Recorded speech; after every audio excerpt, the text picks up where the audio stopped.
Welcome to our last concurrent set of sessions for the 2021 RDI conference. My name's Ilona Hamilton. I'm the Network Coordinator of the Research for Development Impact Network and the chair for this session today. Over the next hour, we'll be hearing from two expert presenters on participatory quantitative research design, followed by an opportunity for you to ask questions.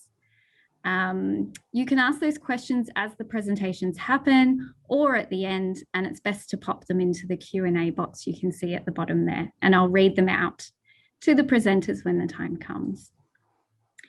As someone with a qualitative research background who often thinks of participatory research as something very much in the wheelhouse of qualitative research, I'm really excited to hear from our following presenters and learn more about how communities themselves can be part of survey and measurement processes. So first off, we'll have Kate Sollis, who's a PhD scholar and research officer at the Australian National University's Centre for Social Research and Methods. Her background is in statistics and public policy, with a particular interest in wellbeing measurement, participatory approaches, and policy. She has previously worked as a senior research officer at the Australian Research Alliance for Children and Youth and as a data analyst at the Australian Bureau of Statistics. She'll be speaking today on what matters to people throughout the world and why we should care. She has done a systematic review of participatory wellbeing frameworks for us to learn from. And then second, we'll hear from Joanne Crawford, a special advisor of Equality Insights at the International Women's Development Agency. She has been involved with Equality Insights and its predecessor, the Individual Deprivation Measure, since its inception in 2008, and has been advancing the use of gender indicators since 2003.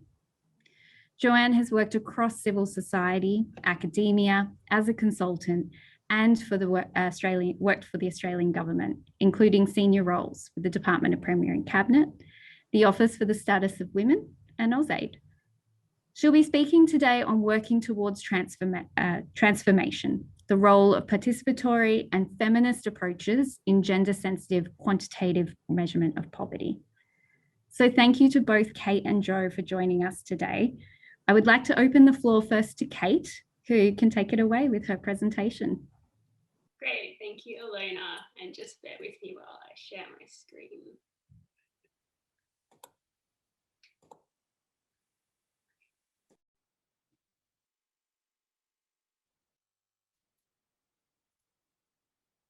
Fantastic.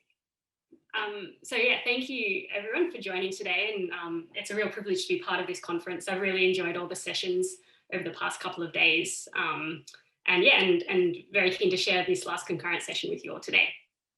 So as Ilona mentioned, my name is Kate Sollis, and today I'm going to be presenting on the results of a systematic review I've undertaken with some colleagues over the past year or so. So I'd like to acknowledge Mandy Yap, Paul Campbell and Nicholas Biddle, who have all done an enormous amount of work on this study as well. And I'd also like to note, before I get started as well, that I'm presenting today from the lands of the Yuin people down in Tathra. So to firstly give an outline of the presentation today. So I'll firstly just give a little bit of background for this study, why we felt it was important and what the key research questions were. I'll then go through the methodology fairly briefly before going on to the results and finishing off with some concluding remarks. So firstly, the background, rationale and purpose. So the motivation for this study as a whole really stems from the Beyond GDP movement and the notion that what we measure affects what we do. And over the past couple of decades, we've really seen a huge growth in wellbeing measures and wellbeing frameworks being developed to measure progress. So some examples of those include the New Zealand Treasury's Living Standards Framework, Bhutan's Domains of Gross National Happiness, the OECD Better Life Initiative, and the Canadian Index of Wellbeing. But how do we actually know what we should be measuring and what should be included in these different frameworks? So there are a range of different methodologies that are applied to develop these wellbeing dimensions and identify what they should be. So wellbeing frameworks are generally developed through existing data. So we might look, for example, at a particular country, look at a household survey that's been undertaken there and draw out the key dimensions of wellbeing based on what already is there, so we can very easily measure that using existing data. We might use normative assumptions. We might make assumptions about a particular population group and what wellbeing means for them, or we might look to more philosophies of wellbeing to get a kind of overarching global perspective on what wellbeing means for human beings generally. We might look to public consensus or things like human rights frameworks on taking a rights-based approach on what people within a country should have a right to have. We may use empirical evidence, so we may look at determinants of happiness and well-being to identify the key areas of what a good life means. We may replicate existing frameworks and measures. So for example, the OECD wellbeing framework, which I just mentioned, could be taken and used within another country. Just noting that a lot of those types of frameworks have tended to be developed more in Western countries, so replicating those, we can have more of a Western country bias. We may use bureaucratic processes. So if a government is developing a wellbeing framework, a bunch of ministries might get together and debate and discuss about what a wellbeing framework for a country level or for a jurisdiction level should comprise. Or we may use participatory approaches. So we may go out and ask individuals or a population group, what does wellbeing mean for you, or what does a good life mean for you, and base our wellbeing framework on that. So today, as the name would suggest of this presentation, I'm going to be focusing on the value of participatory approaches for wellbeing measurement. And from my perspective, there's a number of benefits, and there's huge value in using participatory approaches for wellbeing measurement. So just to identify a few. So firstly, I think the most obvious benefit is that it ensures the relevance of that wellbeing framework to the population of interest. So if we think of that green bubble there as the resulting wellbeing framework that we would get from asking people, what does a good life mean for you? It means that we're going to have greater overlap with that population group's true conceptualization of wellbeing. So I would argue that we can never actually fully holistically capture what wellbeing means for a whole population group with just a set of dimensions. But the more engagement there is with that population group and the more they're involved in the development of that framework, the greater overlap there's going to be of that green bubble and that blue bubble. Secondly, more generally, participatory approaches and more consensual approaches lead to greater buy-in of a study, of a project, or in this case, a wellbeing framework. And this has come through almost all presentations so far that have been part of the conference. So the greater involvement a population group has in an output, the greater ownership they have of that, and the more likely it is to be utilised for policy or for decision making. And finally, again, what's been addressed, I think, throughout many presentations throughout the conference, is that participatory processes themselves lead to greater empowerment of communities. So what was the purpose of this particular study and this particular review? So the first key benefit we saw from this kind of study was to develop a database for researchers, development practitioners, and policymakers to draw on if they were undertaking work in this space. So my PhD project has evolved a little bit throughout the process, but really this was the paper I wanted to read when I started my PhD, and I quickly came to realise that it didn't actually exist, so I figured I would do it myself, just because I felt as someone coming into this field, I felt like it would be really valuable to have a list of these kind of studies that have already been undertaken. The second key purpose is to highlight the value of participatory approaches in understanding how wellbeing is conceptualized throughout the world and over the life course. So what are the key areas of wellbeing that are important to people throughout the world, and how do these differ between different population groups? So more specifically, the key research questions we sought to address from this study was firstly, why have participatory wellbeing frameworks been developed throughout the world? Where have they been developed? With whom? So at what stages of the life course, and what different population groups would be engaged with this kind of study? How have they been developed? So what methodologies have been applied? And what wellbeing dimensions are elicited through these different studies? In the interest of time, I'm just going to mainly focus on this last question when I'll go through the results, and I will touch a little bit on some of the others, but I'm very happy to answer any questions people might have about some of these other aspects that I won't get time for. So I'll very briefly go through the methodology for this study. And so some of you might be wondering what exactly I mean by a participatory wellbeing study. So to be eligible for this review, there was a strict criteria. So firstly, only studies that include the target population as participants were eligible for the review. So that could be in the form of, for example, focus groups, interviews, surveys, photo voice, more creative pieces, and so forth. The study must ask participants to conceptualise wellbeing through an open-ended question. So that could be, for example, what does wellbeing mean to you? What do you need to live a good life? Or how do you define happiness? And finally, the study must clearly specify a set of dimensions or indicators. So things like examples would include economic resources, good health, education, connection to culture. This was the search strategy we used, and so we searched through 7 databases for studies that were published between January 2000 and January 2020. We also did search the grey literature as well through Google, and we did some backwards and forward searching, so basically iterative searching through the references of eligible studies to find any additional ones that we may have missed through the database searching. And so this is just an overview of the process for this systematic review. So essentially we had 2 reviewers do a title and abstract review, which then went on to a full text review, which 2 reviewers again sifted through, and conflicts were resolved by a 4th author. And then finally, the data was extracted, all the kind of key information for each study was extracted by 2 reviewers to make sure, basically ensure that things were consistent in the data extraction process. And then in terms of how we analyse the wellbeing dimensions, was a little bit more complex compared to the other key variables we were interested in. Basically, due to the incredibly subjective nature of wellbeing, it was important to go through a very robust process in the analysis of this data to make sure it wasn't biased by our own kind of personal backgrounds and experiences and so forth.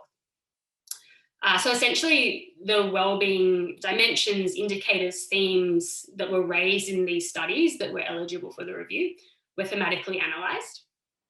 And we essentially came up with 30 very broad overarching areas of wellbeing that we identified through an iterative approach. So we essentially looked at the results for a subset of the studies, around 25%, came up with a preliminary list of wellbeing areas, and they were adapted and adjusted as we went on to make sure basically all wellbeing areas through all the studies were covered through these overarching 30 wellbeing areas. There was cross-coding with 2 other authors, so Mandy Yap and Paul Campbell independently coded all the studies, and we went through some reliability and consistency checks as well. So essentially, finally making sure that we were happy with all the keywords associated with each of the 30 wellbeing areas, and that we consistently applied them across the different studies. So now on to the results. So in the end, there were 130 studies that were included in our systematic review. So we started off with around 4,500 records, and after removing duplicates and going through the screening process, there were 130 that were eligible. This actually resulted in 121 unique studies because some papers they were distinct papers, but they referred to the same data collection process and study. So there were 124 kind of unique data collections that were undertaken. And this actually resulted in 134 unique frameworks, as some of those unique studies actually developed more than one framework, usually in different country contexts. So where have these participatory wellbeing studies actually been undertaken? So this is a map of where all these studies were run. And so we can see a few things from this map. Firstly, I think what's most obvious is there is a huge bias towards some countries. So studies undertaken in certain countries are much more likely to show up in the review. So we have 12 studies in Australia, which is reasonably large for our population size. You can't quite see, the map doesn't quite show it, but there were 18 studies in the UK, 10 in the US and 9 in Canada. So this points to a very clear English language speaking bias, which could be caused by a couple of factors. Firstly, the search was undertaken in English. So that's already means English papers conducted or studies conducted in English language speaking countries are more likely to show up in the review. But I should note that papers written in other languages were actually eligible for the review, and we did find some of those through the citation chasing process. But secondly, it's also important to note that these countries, particularly UK and to some extent Australia as well, have gone through a very big movement towards using wellbeing measures to measure progress, and so that could certainly be influencing this as well. Aside from that, we see reasonably good representation across quite a few countries in Asia, within Europe as well, and the Americas, while we can see some very large gaps in Africa. And this just gives you kind of a more overarching view of that at the region level. So we can see the vast majority of studies were conducted in Europe, with a large portion being conducted in the UK. The Americas, which was predominantly in Canada and the US, although we did have quite a few Latin American countries represented as well. Asia, there was reasonable spread. Africa was dominated by a few countries, and Oceania was largely Australia. So now onto what wellbeing dimensions were actually raised throughout these studies. But first, I think it's important to just note a few limitations in doing so. So firstly, as I've already mentioned, that these studies are not representative of the global population by any means. So we do have a strong bias towards particular countries. Secondly, it's important to just note the dangers of taking a bird's eye view. So within this systematic review, we're analysing conceptualizations of wellbeing at an incredibly broad macro level, which can come with a number of benefits, but there's also drawbacks too. So like this bird who's sitting on a very high tower in a city, the bird can see very far, can see far into the horizon, it can see many buildings, it can see a big river, it might be able to see, cars driving around. But at the same time, it misses a lot of the detail within the city. So it doesn't see who's driving those cars. The bird doesn't see the people working inside the office buildings, doesn't see, families making dinner at night. And so by the same token, when we're analysing these wellbeing areas at such a broad level, we're seeing a lot because we can analyse it, for basically an unrepresentative global population. But at the same time, we miss a lot of nuance because what wellbeing means to population groups, as I'll get to in just a second, is incredibly nuanced. So we do miss a lot of that detail. And finally, the way the question is asked in the different studies likely matters. So wellbeing meanings were elicited through a number of different methodologies within these different studies. Some ask, what does the good life mean to you? Some ask, what does well-being mean to you? What does quality of life mean to you? And so the way that question is asked is likely going to influence how individuals respond. And I'm actually very interested in doing a methodology paper examining this exact question at a later point.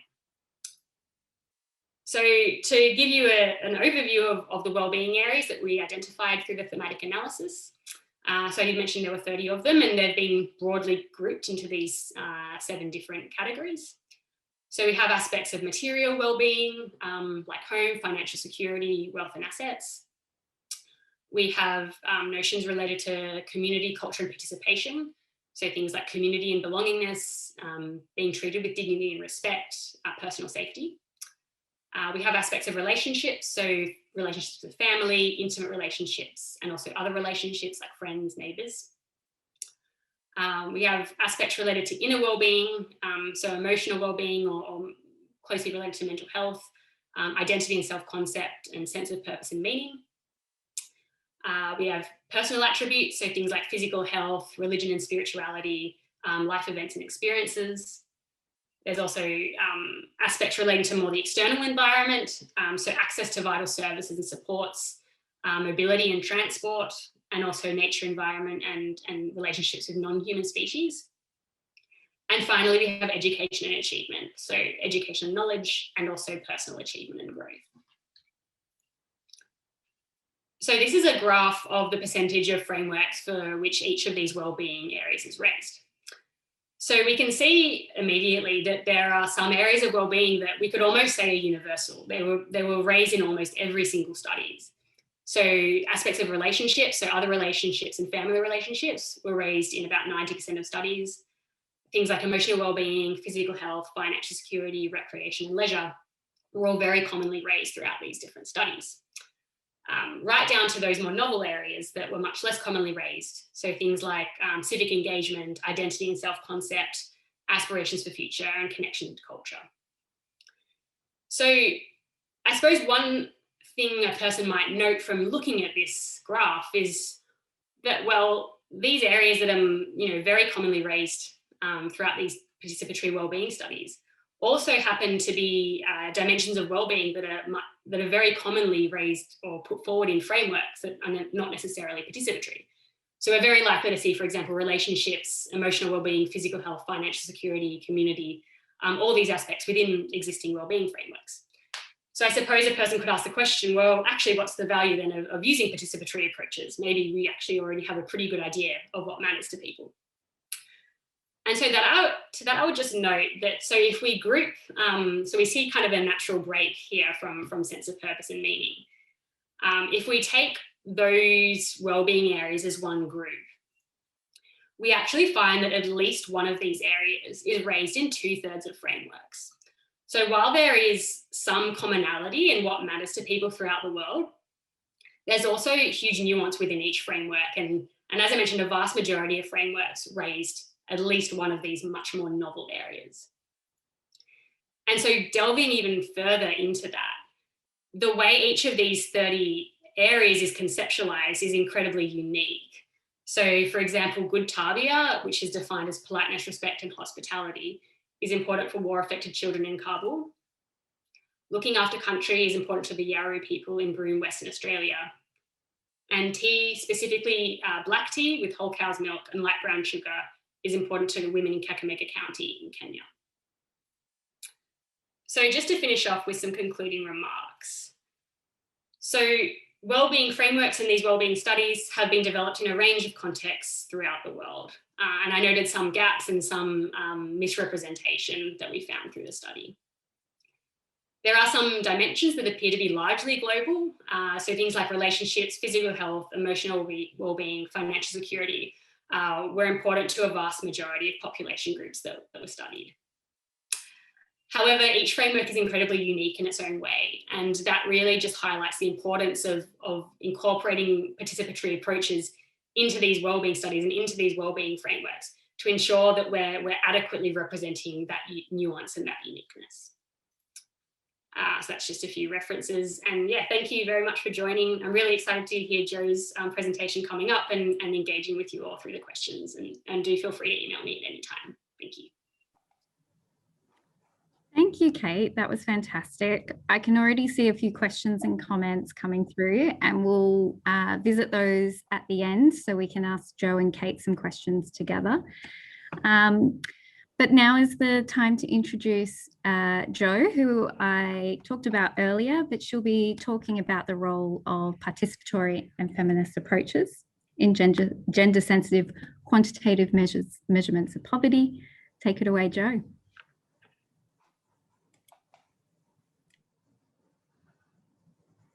Thank you very much. Just give me 1 second. Thank you. Thanks very much, Ilona. Thank you, Kate. Thank you, everybody. Are you seeing my slides now? Certainly are. Great, fantastic. Thank you.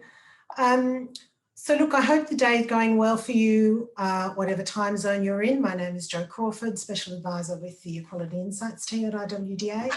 It's always a pleasure to be part of a Research for Development Impact Network conference. I had an active role for about a decade on the steering committee of the RDI network and its predecessors, and these conferences are always a real highlight in the calendar. Before going further, I want to acknowledge that I'm joining this meeting from the lands of the Wurundjeri people of the Kulin Nation, and I pay my respects to elders past and present for their ongoing custodianship of land that was never ceded. So this is just very briefly to give you a bit of an overview of the territory that I will be covering today. Essentially just, what's the problem, how we went about addressing it, where participation came in the scheme of things, and the ways in which we're trying to integrate participation in the application of quantitative measurement, not just its development. I just want to very briefly start by distinguishing wellbeing measurement and deprivation measurement. The work that we did and that I'll present today was very explicitly focused on addressing the problem of existing quantitative measurement of poverty. And so if you think of something like the International Poverty Line, focused below the line, if you like, on poverty and deprivation, whereas wellbeing as a concept is typically more open-ended and about focused on achievement and life outcomes in a more open-ended way. I'm sure Kate will have other things to contribute in terms of explaining the differences between them, but I wanted just to start there. So what's the problem? Why did we set out on this enterprise? Currently, poverty data hides the realities of individual lives. You can see on this slide here, it's presenting a fall in the number of people in extreme poverty. But we don't know who those people are. What are their characteristics? Are they more likely to be men, women, older, younger? The International Poverty Line and the Multidimensional Poverty Index continue mostly to measure poverty at the household level. Doing this hides the circumstances of individuals inside those households, and inclusion in data is a foundation for visibility. Importantly for our purposes today though, neither the International Poverty Line nor the Multidimensional Poverty Index are grounded in the views of poor women and men about how poverty should be defined and measured. Invisibility is a big problem, but it's not the only problem. Household level measurement is also deeply flawed as a way of accurately capturing poverty because it rests on flawed assumptions. All household members are equally poor. It assumes all household members experience similar deprivations, that resources in households are equally shared, that poverty affects everybody in the same way regardless of gender, and that data about the circumstances of one household member, often a male head of household, is a reasonable proxy for everyone else in the household. The result is that household level measurement misses an estimated 1/3 of global poverty and inequality that sits inside households, systematically underestimating both global poverty and inequality. So invisibility is one problem and inaccuracy is another. This constrains our understanding of the extent of poverty and inequality and who experiences it from local to global levels. We spoke more about these issues and the effect of household level measurement in a panel this morning, session 43, so you can catch up on that if you want to hear more on this and what we're doing to address it. To address poverty and reduce inequalities, we need poverty data that makes visible the circumstances of individuals and how these circumstances vary. Getting to this requires an alternative to household level measurement.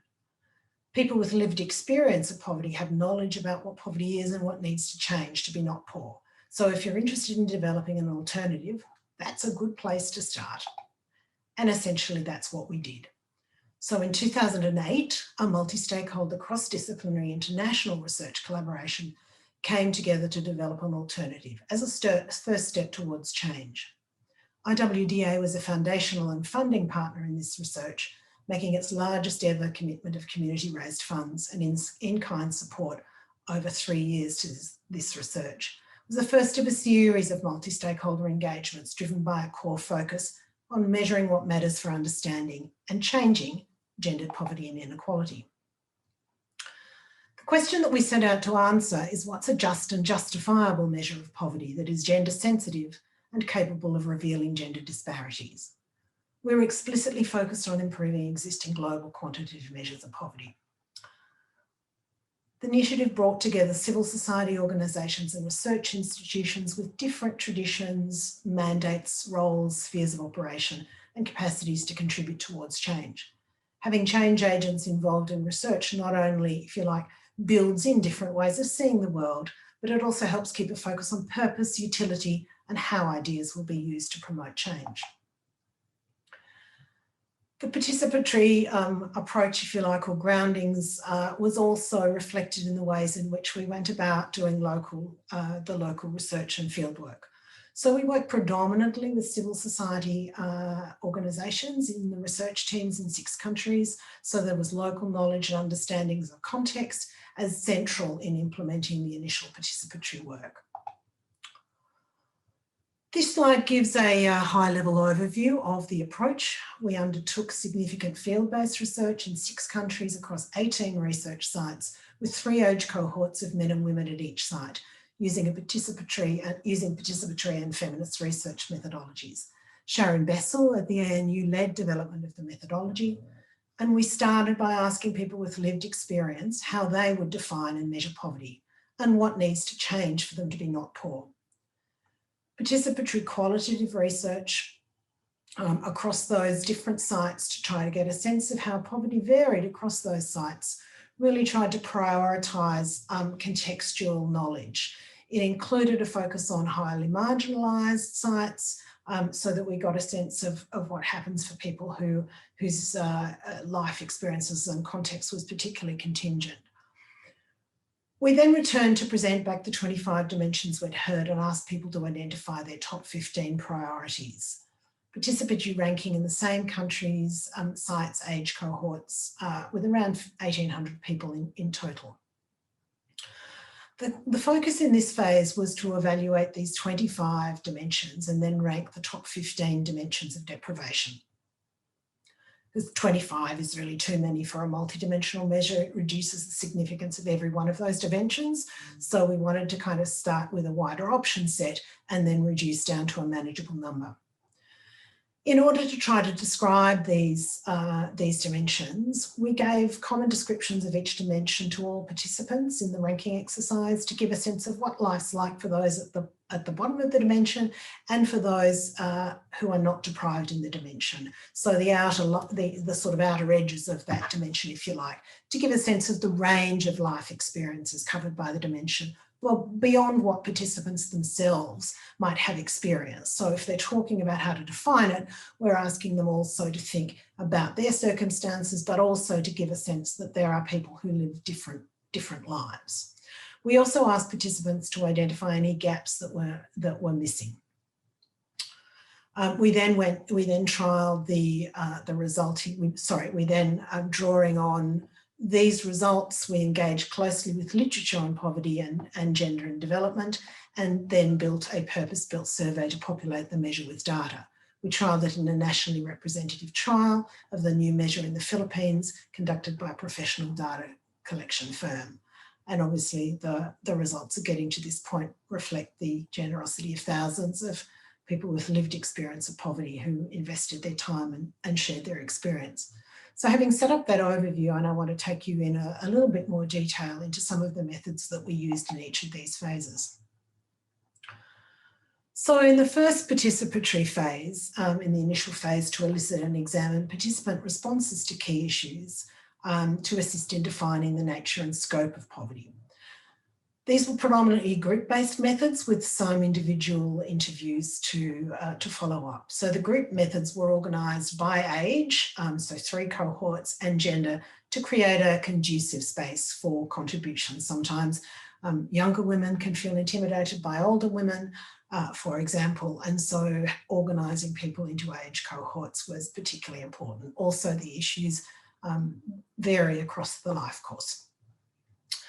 The group methods that were used include focus group discussions, poverty ladders, household mapping, brainstorming, and ranking. Individual informant interviews were used to involve participants who might have been excluded from group discussions and also to deal with follow-up questions arising from group methods. The methods were used to explore 6 key issues. What are the main features of the socioeconomic context in which participants live, and are there any particular factors or events that the research team should know about when analysing the data? So are there particular events that have happened here that might shape what the circumstances are in the current moment? What do those with lived experience of poverty think constitutes poverty? Do poor people think that what constitutes poverty differs according to gender, age, any other factors such as ethnicity? Is poverty the main thing that makes life hard, or are there other important hardships that are not related to poverty, This was a kind of way to get at, if you like, what people thought was poverty and what wasn't poverty, what made it hard, but they didn't in their heads define as poverty. Do participants think there are distinct levels of poverty? If yes, what defines each level?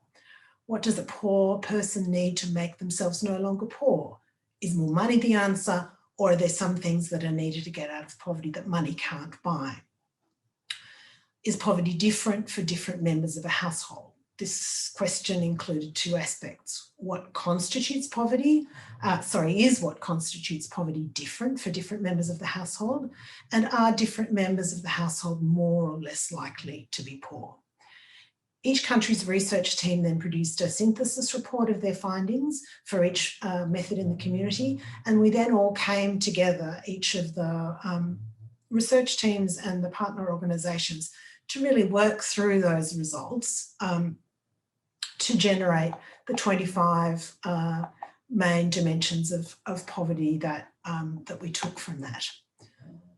So what we saw was that in every site, there were some common dimensions of poverty identified by those with lived experience. This included a lack of employment and income opportunities, lack of quality education, lack of adequate healthcare, and food. Nearly every participant mentioned these categories. Shelter was another very common dimension, household assets, clothing, sanitation, and water. So no surprises here in that sense. This slide shows some other common dimensions, though not identified everywhere. So vulnerability and uncertainty surrounding the security of home and possessions or access to goods and services were central to the experience of poverty for many participants. I think what's also important to draw out from this list is that social aspects of poverty and hardship were also highlighted, and these were important in themselves, not just instrumentally.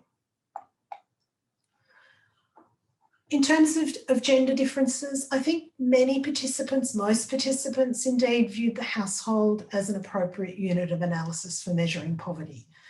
If one person is poor, the whole family is poor.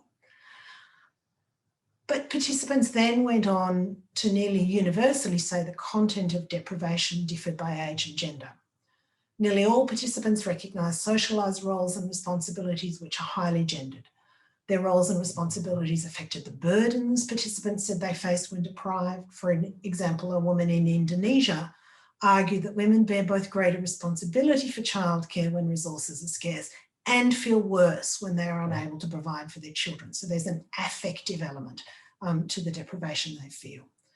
Opportunities and options to change circumstances were also shaped by gendered roles and responsibilities. In Malawi, a female participant noted that when times are difficult, men can find short-term casual labour, but women are limited in their income earning opportunities for reasons such as mobility, educational, social constraints, and often must turn to pursuits such as prostitution.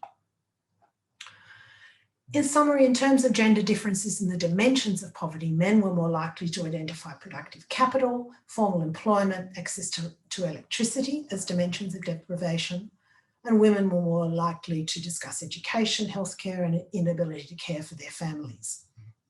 Women were also more likely to identify the lack of small assets, sexual exploitation, lack of children or productive partners as constitutive of poverty, and they identified sanitation, sanitary products, and access to contraception more often than men. There wasn't, when we look at intersectional differences, there was no simple story about the influence of gender, age, and generation on distribution. But again, what we saw was dimensions and priorities were closely linked to gendered roles, responsibilities, and experiences, and how these changed over the life course. In particular, in terms of middle-aged participants, what we saw was that kind of overlap of productive and reproductive lives where they were particularly affected by the burdens of caring for and supporting others for whom they have responsibility. In terms of levels of poverty, in every site, participants identified different levels of poverty, although the number of those levels varied, often for around 4 or 6 was quite common. It was common across many sites too for participants to identify a group at the very bottom who were deeply deprived in multiple dimensions. Participants' assessment of poverty and hardship reflected their circumstances, unsurprisingly, and the standards of assessment were also highly sensitive to social location. The levels of deprivation that people associated with poverty in a given site were also shaped by expectations, which were in part also shaped by their location. For example, in Malawi, the poor were identified as those who did not even have a mat to sleep on, while in other sites they were identified as not having a bed to sleep on. There were differences between responses in rural and urban areas, but only in a few dimensions. Rural participants were more likely to highlight the importance of land. Rural participants also to identify distance of services, cost of transportation, lack of employment. Urban participants to discuss problems of sort of environmental pollution like noise, pollution, exposure to vices. The next step, as I said, and excuse me skipping through these quite quickly, but I'm conscious of time and want to leave time for some discussion.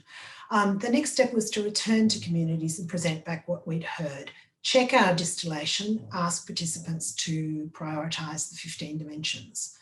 In terms of what gaps people identified, because we gave them that opportunity, religion or faith was sometimes mentioned as something required to be not poor, and therefore that people thought was an important dimension. I want to note a couple of important limitations to the ranking exercise. When an individual provides an ordinal ranking of dimensions, this gives us no information about how much more important one dimension is compared to another. And additionally, because we didn't ask participants to rank particular increments within each dimension, such as ranking the increment between the first and second meal of the day, or as compared to differences between a private flushing toilet and a public flushing toilet, we don't know whether participant rankings might have changed if they'd considered particular increments as opposed to the whole dimension. For example, freedom from violence might have scored higher if participants were considering an increment at the low end of the dimension when people were experiencing, for example, regular or serious physical and sexual violence. I just want you to know that these two slides are here. The detail of the ranking exercise, you can see the order in which the results came through. I won't go into this now. I just want you to know that they're here, that you can go back to it, and I'll drop the research report into the chat when I finish speaking so that you can see them. In summary, there were some differences by gender. Men ranked property rights more highly, participation in the community, location of services, the environment and clothing. Women ranked shelter, toilets, cooking fuel and personal care higher than men. Some middle ranked dimensions that participants thought were kind of, not so critical were really important for revealing gender disparity. So freedom from violence, family planning, time use. And so as we went into the next phase, we obviously were bringing that knowledge into the process. To move from this participatory approach to getting to a measure, we needed to consider a range of other issues, not just the things that participants thought were most important. We needed to consider whether it was conceptually plausible, whether it was morally important, whether it could be measured, whether there was institutional response to overcome the deprivation, whether it was comprehensive and helped us cover the field of that dimension, and whether it was useful given our purpose. Does it help reveal gender disparity? Does it help us understand multidimensional poverty? We also, in terms of measuring dimensions, we need to have indicators that are appropriate to that dimension. For every dimension of poverty, participant descriptions were richer than we were able to capture in dimensions, but we did try where we could to integrate the understandings and descriptions of the deprivations people provided into the indicators that we measured.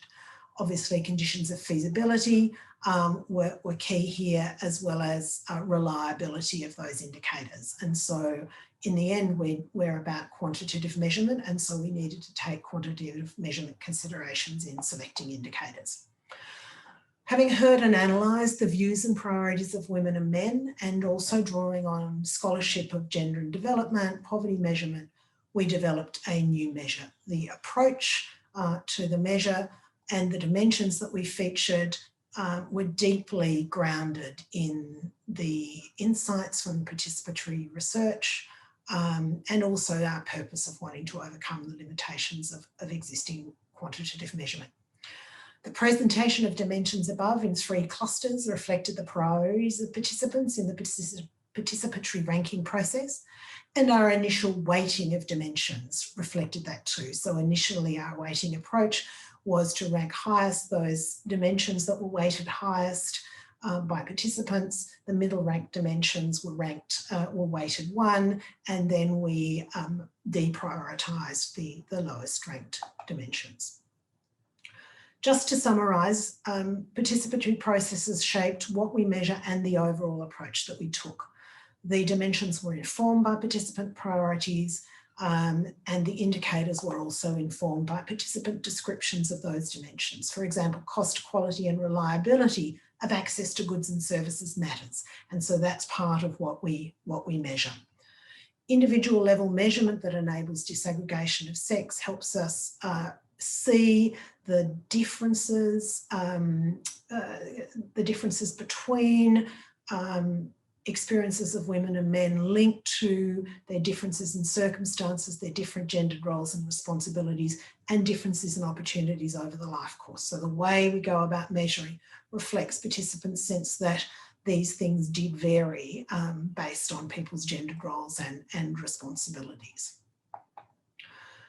So what we've also tried to do is, having developed the measure, bring participatory principles into the way in which we are implementing it. So for example, in 2020 in the Solomon Islands, we undertook an individual deprivation measure study there. A multi-stakeholder steering committee with different expertise and perspectives guided and facilitated data collection and helped us to ensure the work was focused and relevant and connected to existing processes and mechanisms. These arrangements, by bringing together civil society and government, sought to strengthen relationships between data producers and users, broaden understanding of who has experience and knowledge, and bring this in to the work that we were doing. There's nothing particularly unique about the ways in which we worked with enumerators, but for the record, I just wanted to underscore that male enumerators interviewed male participants and female participants. We brought in people with lived experience of disability to train in the way in which the Washington group short set were applied, for example. So the other thing that we do now in applying the individual deprivation measure is to give respondents the opportunity to rank dimensions. This opens up the potential of participatory weighting of dimensions to align with participant priorities. So after we had asked participants in the survey, the quantitative part of the survey, the specific questions that we asked to collect data, we then asked them what they thought about the priorities and of the various dimensions which they would see as more important. Excuse me whizzing through. As I noted at the start, from August last year, IWDA is taking forward this work on the individual deprivation as a measure as equality insights. And I just want to focus on a couple of the things we're doing now to extend the principles of participation, in particular making access to the data for a wider group. We know that data that isn't accessible via the internet and can't be found can't be used. We know that quantitative measurement can be a challenge for people who are not quantitative specialists. And so part of our work now to tackle the politics of access and to broaden participation and engagement in the use of quantitative measurement and data is to develop an online interface that will allow de-identified data and secure access to that data for a wide range of people. It also acknowledges that with the information online, we don't put ourselves in the centre of knowledge. We're creating the opportunity for change agents, wherever they're located, to pick this information up and run with it, whether or not they have a relationship with us. So it's really about trying to say that we are doing our best to enable people with an interest in data to look at it, assess it, to make sense of it against their own context, and to be able to take the lead on making change, bringing this data in to support. I'll just leave some acknowledgement slides here briefly, and note that in the slide pack are some contact details, and I will stop sharing my screen. I'm sorry that I raced through at the end, but I was just super conscious that if that time was running short. So thank you. Thanks, Jo. That was fantastic. We just have 10 or so minutes for questions. I wanted to point out to people that Kate has already answered one of the questions in the Q&A box. And if you're curious, you can go to the tab with the title answered to have a look at that discussion. And I'm just also noticing that some people have mentioned they can't copy from the chat box in terms of some of the report links that Jo's colleague, also named Jo, has put in there. We'll find a place in the discussion boards to put those as well, but you can follow those links and bookmark them. Perhaps that's the way to go for now. But we've got a couple of questions that have come in, and I know that Veronica from ACR has already popped out. She apologized, but I think other people will still be curious about her question for Kate. So she really picked up on the comment that Kate made during her presentation about how you ask a question, in this case about wellbeing, really matters. And in her experience working in disaster resilience, whether this it matters whether the study has been given people an experience or deliberately guided them in ways to reflect on deeper held values.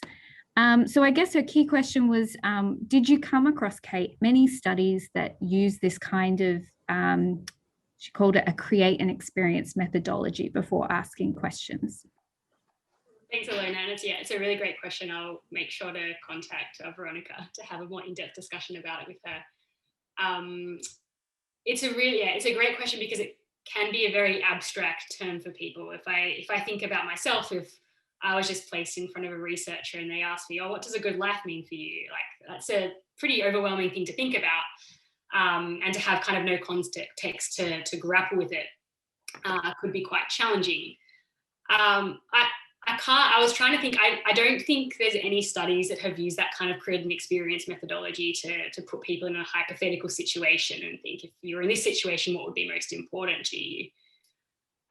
The one thing, though, that I think might make a difference, which relates to this somewhat, and I didn't get time to mention this in the presentation, is that the level of participation used within the study may well have had an impact. So people probably have noticed that my definition of participatory was incredibly broad. It was basically any kind of qualitative or quantitative research that was conducted. But within that, there was a huge amount of variation in the level of participation. So at the very bottom end, and we actually came up with a scale that was adapted from other scales that have already been used on how to kind of measure that level of participation. And the very bottom was the kind of what we call the informed stage of participation. And that could be anything from a survey, a survey that asks for an open-ended question of what does wellbeing mean to you, which obviously doesn't really give people much context at all to draw on, to those studies that might do an interview or qualitative research asking that question. And then right up to consultative methodologies that go back to that population group and check meanings of wellbeing, and all the way up to more co-created pieces of work where research teams and the community come together as equal partners. My suspicion is, and this is probably another follow-on piece of work I'd like to work on, is that those studies that were much more participatory, because they would have had much more engagement with the population group, participants in the study would have had much more chance to consider and reflect on these values. They probably produced more in-depth findings in the end. So that's just a assumption or a guess at the moment, but it's something I'd like to explore a bit more. Thanks for that, Kate. Our next question was going back to Jo's work. We had an anonymous attendee that, after seeing all this disaggregated sort of data that you've collected. They were curious about whether young people's voices were considered in particular in your study, and if there was anything we could learn from their expressions and interpretations. Thanks, Ilona. It's a really key question, and there is a lot that we can learn from the voices of young people. But we made a decision in this study that we could not use the same participatory processes to gain insights from adults and insights from children, that they required different kinds of methods and approaches, and the kinds of dimensions that are likely to really characterise childhood or young people's sense of poverty are likely to be different from adults. And we didn't have the money to do both well. And so we made a threshold decision that we would start by focusing on adults or people with adult-like responsibilities. So in some cases that might go down as far as 16, for example, but to focus on adults in the first instance. And Sharon Bessel from the ANU undertook some separate work to develop and do participatory research with children to develop a companion child measure. Yeah, fantastic. I can see that people are connecting for further sort of follow-up, which is great. But I did think before we kind of disappear to the next session, I might have one final quick question for you, Jo. I think it was asked in the chat box quite early in your presentation, but I still think it comes to the crux of why your research is important. So I think it's worth asking again. With so much poverty, this attendee was curious why it's important that we have this disaggregation of household level data. How can it help? Yeah. Look, I think that's a really good question and an important question. I think it helps in a whole range of ways. It's not just that poverty affects different people differently, that it affects men and women differently. But if we measure at the household level, what we're getting is a generalised picture of people in that household. Now, if they're absolutely destitute, then there are probably some things that you could do that will help all members of the household. But actually not everybody in that household may be absolutely destitute. You may have some people who are not able to earn income and who are extremely deprived. And if you're not seeing those people, if you're averaging, you might think this household is doing okay and you don't need to reach them in anti-poverty programs. But in fact, you've got someone in that household, say a young woman with a disability who's extremely deprived, and you are not seeing them, and therefore the data that's informing your social protection initiatives will not be reaching that person.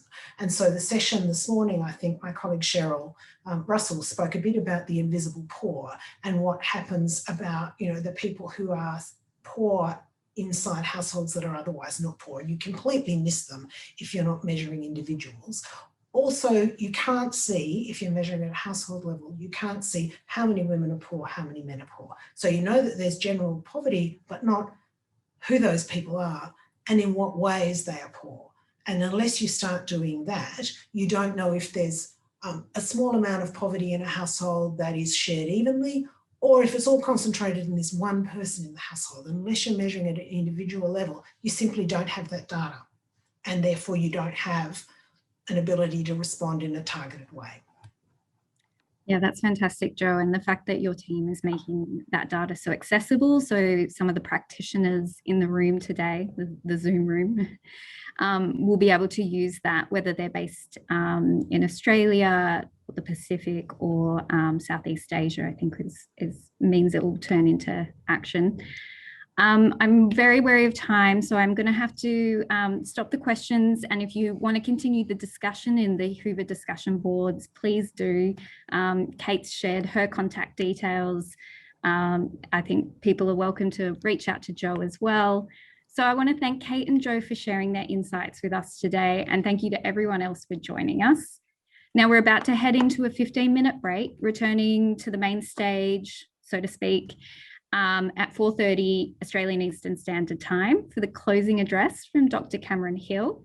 He's a colleague of mine at the Australian Council for International Development, otherwise known as ACFID, and he'll be speaking on the national interest case for evidence-based international development. So I'll look forward to seeing you all there, and thanks again for attending this session.